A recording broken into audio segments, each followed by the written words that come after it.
to do just a quick little training video for our other customers, and since you're already using our payables mapping, auto mapping, I wanted to see if we could do a couple of payables to handle the different scenarios. Now, you already did the mapping of the QuickBooks accounts by product type. Yes. Okay, and so you know everything that's on a purchase order. If you add something manually, it's got to have a product type, right? There's a little drop down there for product type. So you can do that, and it will map automatically, but it does have to have a valid product type. So, all right, so you've got a stack of payables with you that we can yes, I do. So you use the batch entry a lot, right? Yes, I do. Is there any time that you use the regular? I do use the regular, mainly for our labor, because sometimes those aren't there or they're in different POs, so I'll use that mainly for that. But other than that, I typically use the batch. Okay. And you guys usually, for Hayward, you always get acknowledgments and enter them in, right? Yes. Okay. So you'll notice that you probably noticed in a couple updates ago that we did add two new checkboxes to this window, the QB mapping and the user acknowledgement. Okay. So you know that there was a transition period in between us pushing this update out and the old stuff that we did not want to. You had to have your accounts mapped before you could use the QB mapping. So we now you, instead of having to go to every purchase order and turn on the mapping, you could do it right in. So I love it. I've had to do it a couple times. Oh, good. So every purchase order that you create since that update will automatically be set up for QB mapping, but all the old stuff will be is iffy.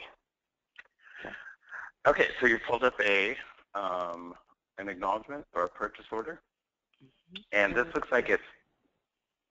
And this actually has an acknowledgement, so okay. So let's just talk about that. Is handy. Yeah, let's just talk about that checkbox. So what you just did, you went to a purchase order where the vendor was not set up to send you acknowledgments all the time. Correct. And so what this checkbox does is it toggles between if you have an acknowledgement or you don't without changing the vendor. So if the vendor doesn't send you an acknowledgement all the time, this is where you could turn on if they send you an acknowledgement for this time and use the acknowledgement as opposed to the purchase order item. Okay, and the importance of doing that is that when you're done using this acknowledgement, it will check off and be fully acknowledged. So if you use the PO items, there's no way for it to check off and say, my whole acknowledgement is done. Makes sense. Okay. So go ahead and fill that out.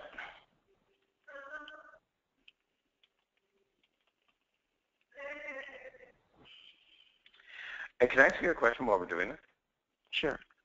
So you just checked out the whole acknowledgement, and that mapped your accounts, and that's correct. That's all correct, or you have something else there? Okay. No. So, and you know, if there was anything else, if there was anything remaining, you could manually put in any accounts and amounts here. Okay. So while we're just doing this really quick, I just wanted to ask you a question. On the COM fabric and stuff like that, when you have COM fabric that needs to come from one manufacturer and ship to like Hayward, how do you, when you cut purchase orders, how do you make sure that you know that that's COM fabric and it's sending to the vendor, to the manufacturer? That the CSRs do that, and you know, is there some way that we can make that easier, more prevalent, to make it so that, because we were going to use maybe something, you know, try and make that more in their face when they're creating purchase orders, so that they know the ship to on that PO is going to be the vendor or the manufacturer. That would be good. That would be good, because there are times with COM fabric that you may have the same fabric going to 2 different manufacturers or 3 different manufacturers.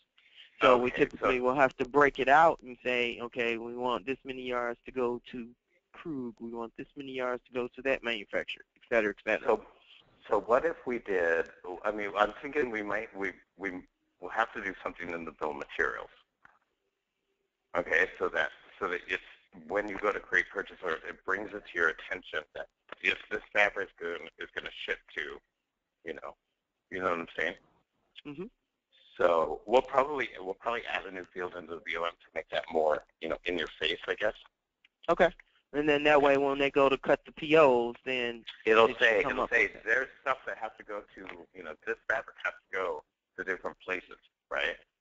Mm-hmm. Just so it's in people's face, because if that's a problem, we don't want that to be a problem. We want it to be as automatic as possible. So, and correct. The person doing the estimate or the BOM would be the people that know that. So.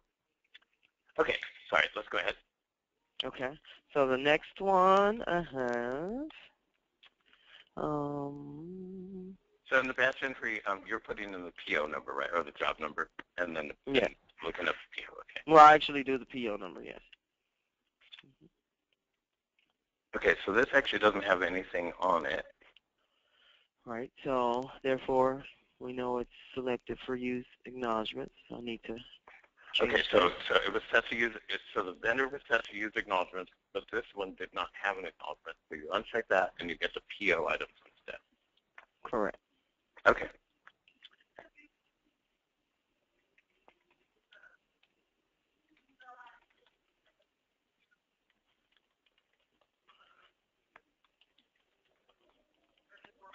And that number that comes in, that's your estimated amount, right? Correct. Okay. Did you change this to do automatic? I think I did. Let's just try it. Let's just see. We'll try it.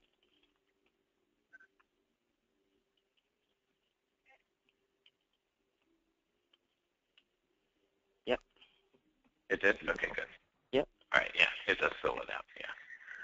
Okay, so I just want to go over what you just did. You just changed the invoice the invoice amount to be the amount that you were that was on the bill. Correct, because the PO didn't have the freight. Correct. Okay, so you added the freight charges onto that in the invoices one, or invoices amount. Okay.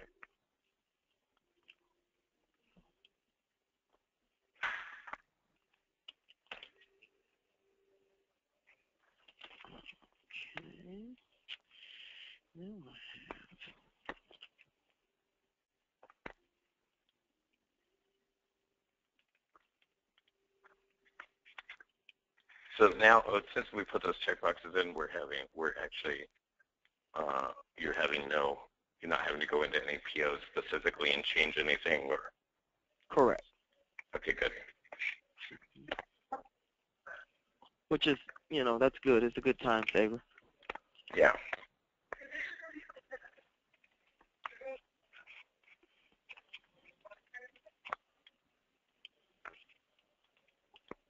So it says Hayworth and it doesn't have any acknowledgement? Yeah, this is one that we get. It's a drop ship. Okay. So that happens sometimes.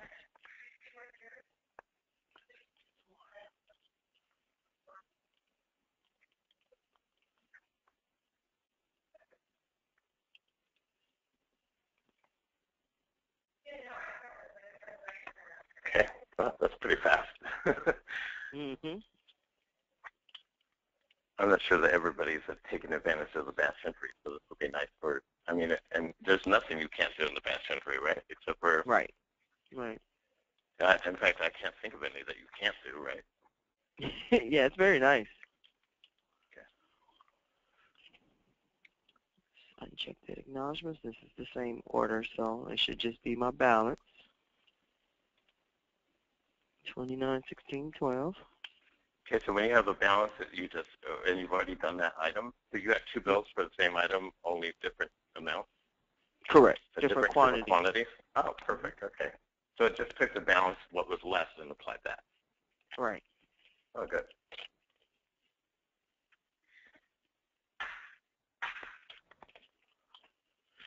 Okay.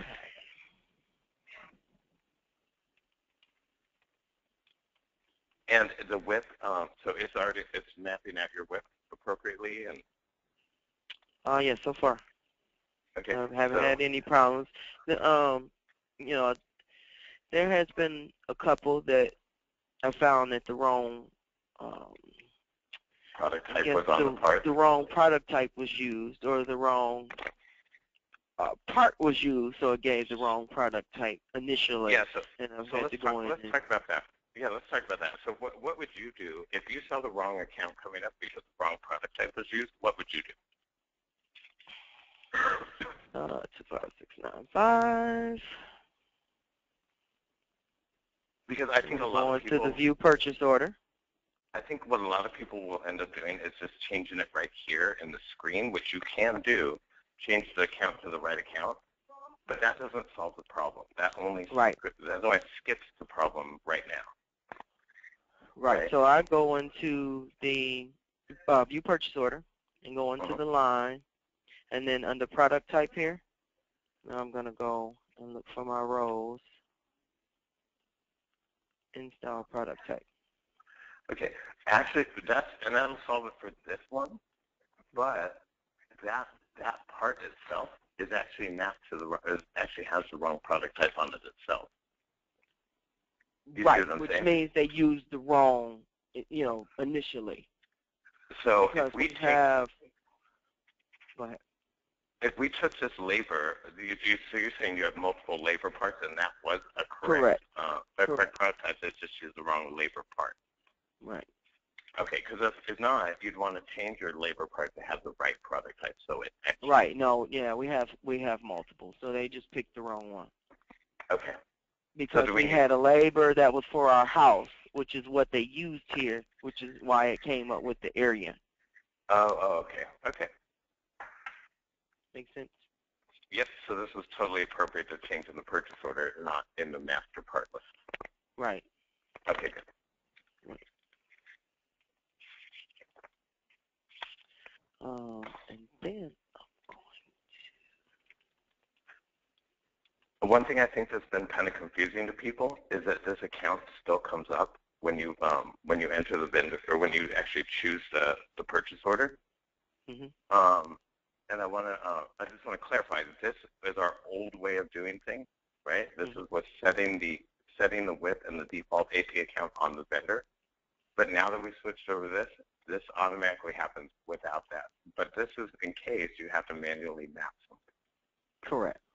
Okay, so what are you doing right now? You're setting the QB account? So right now, because of that initial being set to the wrong product type, instead of going out and coming back in, I continue with what I was doing with that invoice, and now I'm just going to fix the QB. Okay. And you're just selecting and then hitting, you just select. Right, yep, right click, put it in, yep. Okay, cool. Okay. You could have because you had already filled out this information, it was better to do what you did. But if you had not filled out this information first, you could always just do the down arrow and then the up arrow, and that would reload. And go back, right. That would reload that, right. Right. I have done that at times, but like you said, because I had already started it. Right. Yeah, but it cleared out your whole form if you switch to a new one. Yeah.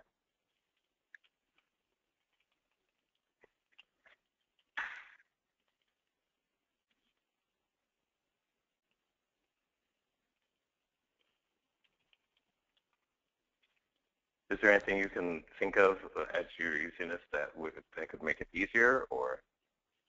There is, and I think it's when I do the manual. I'll do one outside of the batch entry for this next one. Okay. And I'll show you what I noticed. So I'm going to go back here. I'm going to change this to acknowledgments. I do that a lot, especially when I'm going to be in acknowledgments or adding payables. I usually do change my open with. Right. Oh, that's the one I just did. And so changing that makes it so that what? It automatically opens to the acknowledgments and costing screen. Without having to go to the modules menu again. Right. Right.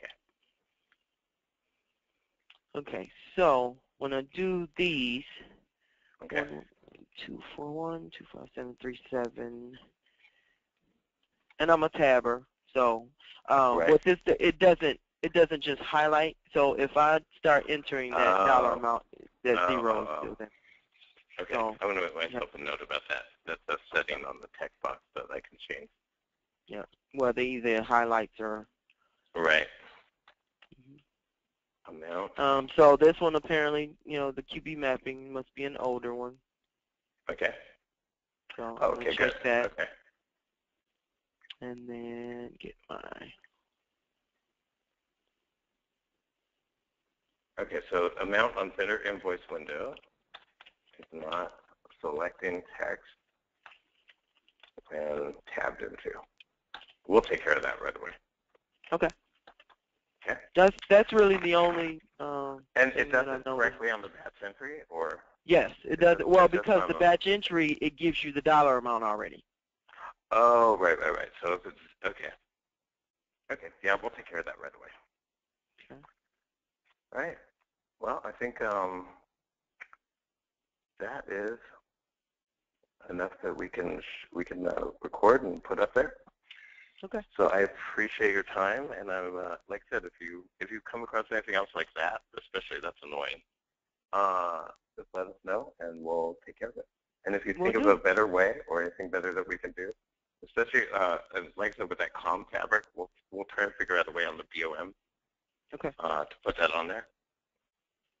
And so that it really brings out attention to that, because I know another customer asked about that. So I just wanted to get an idea of what it meant. So. Yeah, that would be nice, because we do have a customer that does a lot of COM, and like I said, that particular customer, it usually ships to different manufacturers. So you'll order a chair or a couch or from different manufacturers, and the fabric is the same. Within that same project, right? Right. Okay. We may actually add a subtable to the bill of materials for that. Okay. So that it would, because we actually need to create separate purchase orders if they're going to ship to separate vendors. Correct. Or manufacturers. Correct. So, all right. I'm going to take a look at that and see what we can do. Okay. All right. Thanks a lot.